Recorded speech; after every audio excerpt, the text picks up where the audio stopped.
அன்பு உறவுகள் அனைவருக்கும் வணக்கம். இந்த பதிவுல நம்ம பார்க்க இருக்கிறது அதிசக்தி வாய்ந்த சனி மகா பிரதோஷம். தவற விடாதே அன்பு உறவுகளே. நமக்கு 27/6/2026 சனிக்கிழமையில சனி மகா பிரதோஷம் வருது. சக்தி வாய்ந்த சனி மகா பிரதோஷம். இந்த சனி மகா பிரதோஷத்துல நான் சொல்லக்கூடிய இந்த நேரத்துல கற்கண்டு தீபம் ஏற்றினால் மனதில் நினைத்த காரியம் விரைவில் நடக்கும். ஏன்னா கற்கண்டு அப்படின்னாலே சுக்கிரன், தித்திப்பு தானே. நெய் ஊற்றி அகல்ல நெய் ஊற்றி பஞ்சு திரியிட்டு இந்த நேரத்துல சரியாக நான் சொல்லக்கூடிய நேரத்தில் நீங்க விளக்கு ஏற்றி சிவநாமத்தை சொன்னால் சிவபெருமான் கண்டிப்பாக உங்களுடைய காரியத்தை 100% வெற்றி பண்ணி தரும். அன்பு உறவுகளே, இந்த சனி பிரதோஷம் சக்தி வாய்ந்த சனி பிரதோஷம். பிரதோஷ காலமே மாலை 4:30 மணி முதல் 6 மணி வரை பிரதோஷ காலம். எல்லோருக்கும் தெரிஞ்ச ஒரு விஷயம்தான். இந்த விளக்கேற்றக்கூடிய நேரத்தை நான் கண்டிப்பா சொல்றேன். அதற்கு முன்பாக இந்த சனி பிரதோஷத்துல விரதம் எப்படி இருக்கணும், சிவபெருமானை எந்த நேரத்தில் தரிசிக்கணும், அப்புறம் நம்ம சொல்லக்கூடிய இந்த கற்கண்டு தீபத்தை எந்த நேரத்தில் ஏற்ற வேண்டும். இப்ப நீங்க பிரதோஷ வழிபாடு நம்ம செஞ்சாலும் இந்த சனி பிரதோஷங்கிறது மிக சக்தி வாய்ந்த ஒரு நல்ல வைப்ரேஷன் தரக்கூடிய பிரதோஷம். சிவபெருமானும் சிவ சக்தி ரூபமாக இருந்து நமக்கு அருள்பாலிக்கக்கூடிய அற்புதமான காலம் இந்த 4 to 6 சாயங்கால நேரம். அப்ப நம்ம என்ன செய்யணும், சனி பிரதோஷம் அப்படின்னு சொல்லும் போது 27/6/2026 சனிக்கிழமை காலையில அதிகாலையில் எழுந்து நீராட வேண்டும். அதன் பிறகு உங்களுடைய இல்லத்தில் இருக்கக்கூடிய பூஜை அறையை சுத்தம் செய்து விளக்கேற்றி வைத்து சிவநாமத்தை சொல்லி வழிபட வேண்டும். லிங்காஷ்டகம் படிக்கலாம், சிவநாமங்கள் சொல்லலாம், பஞ்சாட்சர மந்திரம் சொல்ல, நமச்சிவாய நாமத்தை சொன்னாலே போதுமே. சிவநாமம் நமச்சிவாய நாமத்தை சொல்லுங்க, பஞ்சாட்சர நாமமே போதுமான விஷயம். ஓம் நம சிவாய் இந்த நாமத்தை சொல்லி காலையில் பால் பழம் எடுத்துக்கிறது. காலையில பால் பழம் எடுத்துக்கிறலாம். மதிய உணவு எடுத்துக்கொள்ளக்கூடாது. மதியம் அன்னம் எடுத்துக்கொள்ளக்கூடாது. மதியம் பசி கொஞ்சம் அதிகமாக இருந்தா கோதுமையால் செய்யப்பட்ட ஏதாவது பிரெட் இருக்கலாம், இல்ல ஒரு சப்பாத்தி சாப்பிட்டுக்கலாம். பசி அதிகமாக இருந்தா இல்ல அப்படின்னா பால் பழம் சாப்பிடலாம். முழுமையா பட்னி இருக்க சொல்ல சிவபெருமான் சொல்ல, முழுமையாக தன்னை வருத்தி கொள்ள வேண்டாம்.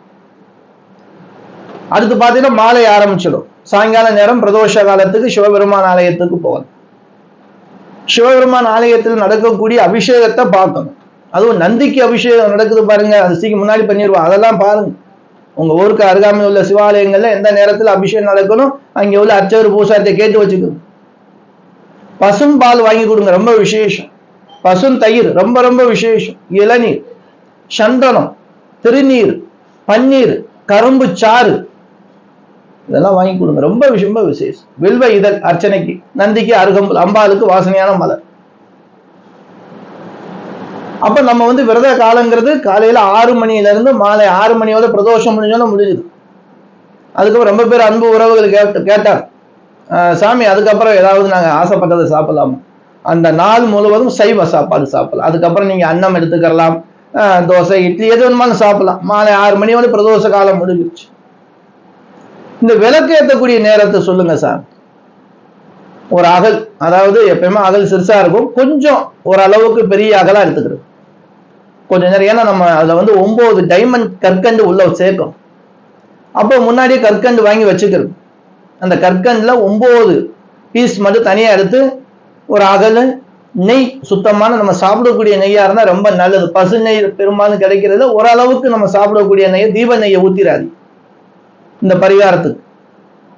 அப்ப என்ன செய்யணும், கரெக்டா 5 மணில இருந்து, எப்படி மாலை 5 மணில இருந்து 5:40க்குள் இந்த தீபத்தை ஏற்ற வேண்டும். கிழக்கு முகமாக, அது விளக்கு கிழக்கு முகமாக நோக்கி எரிய வேண்டும். அப்ப நீங்க என்ன பண்ணணும், முதல்ல நெய் ஊற்ற வேண்டும்.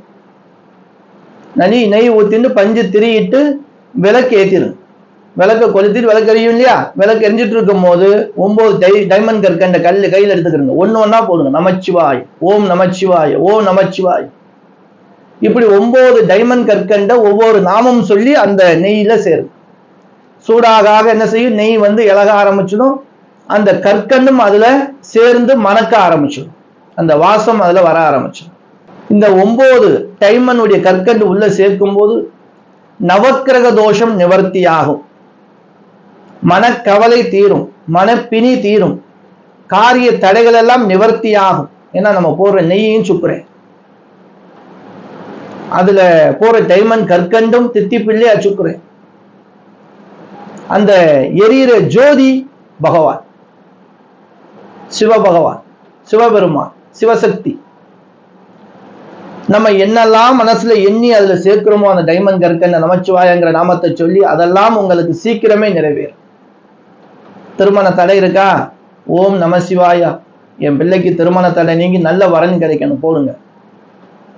உடல் பிணி இருக்கா? ஓம் நம சிவாயா, எனக்கு உடல் பிணி தொந்தரவு இருக்கு, நீங்க வேண்டும் விரைவில், ஒண்ணு போடுங்க. ஏன்னா 9 முறை நம்ம டைமண்ட் கற்கண்ட சேர்க்க போறோம். 9 பிரார்த்தனை நீங்க சேர்க்கலாம், இல்ல 9 ஒரே பிரார்த்தனையை சேர்க்கலாம், சீக்கிரம் நிறைவேறும். எனக்கு திருமணம் ஆயிருச்சு, கணவன் மனைவிக்குள்ள யுத்த போராட்டம் இருக்கு, நாங்க 2 பேரும் ஒண்ணு சேர்ந்து நல்லா வாழணும், சேர்த்து போடுங்க. எங்க பிள்ளைங்க நல்லா படிக்கணும் போடுங்க. கடன் தீரணும், நமச்சிவாய மந்திரம் சொல்லி போடுங்க. கொடுத்த பணம் வரணும், நமச்சிவாய மந்திரம் சொல்லி போடுங்க. எதிரிகள் தொல்லை அதிகமா இருக்கு, எனக்கு எதிரிகள் தொல்லை இருக்கக்கூடாது, நமச்சிவாய மந்திரம் சொல்லி போடுங்க. கண் திருஷ்டி தோஷங்கள் நிவர்த்தி ஆகணும், நமச்சிவாய மந்திரம் சொல்லி போடுங்க. இப்படி நல்ல விஷயங்கள் ஏதேனும் இருந்தால் அதை நினைத்து நமச்சிவாய என்கிற நாமத்தை சொல்லி அந்த கற்கண்டை உள்ள சேரும். இப்படி எரியக்கூடிய அந்த தீபத்திலே கற்கண்டை சேர்க்கும் போது இந்த மனசு சந்திரன், அந்த சுக்கிரனுடைய ஆதிக்கம், அந்த டைமண்ட் கற்கண்டு தித்திப்பும் சேர்ந்து நெய் சுக்கிரன் சந்திரன், ஜோதி சிவம், சிவசக்தி. நம்மளுடைய எண்ணத்தில் இருக்கக்கூடிய அந்த சங்கல்பத்தை வாங்கி கொண்டு, அது பிரதோஷ காலத்துல ரொம்ப விசேஷமான நேரம், அந்த 5 மணியிலிருந்து 5:40 மாலை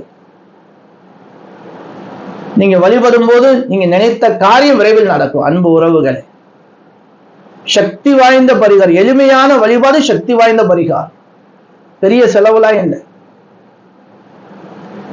அன்பு உறவுகளை, இந்த வீடியோ உங்களுக்கு பயனுள்ளதா இருந்துச்சு அப்படின்னா உங்க உறவினர்கள், நண்பர்கள் எல்லோருக்கும் ஷேர் பண்ணுங்க. உங்களுக்கு தெரிஞ்சவங்ககிட்ட இந்த விவரத்தை சொல்லுங்க, அவங்களுக்கும் நல்ல பலன் கிடைக்கும். இதுவரைக்கும் நம்ம சேனலை சப்ஸ்கிரைப் பண்ணாம இருந்தீங்க அப்படின்னா சப்ஸ்கிரைப் பண்ணிக்கிறங்க. அன்பு உறவுகளே, இது போன்று ஆன்மீகமான வழிபாடுகள், ஆன்மீகமான பரிகாரங்கள், ராசி பலன்களும் நம்ம சொல்லிட்டு வர்றோம். தொடர்ந்து வீடியோ பார்க்கலாம். அன்பு உறவுகளே, நமக்கு ஆதரவு கொடுங்க, ரொம்ப ஆதரவு கொடுத்துருக்கீங்க.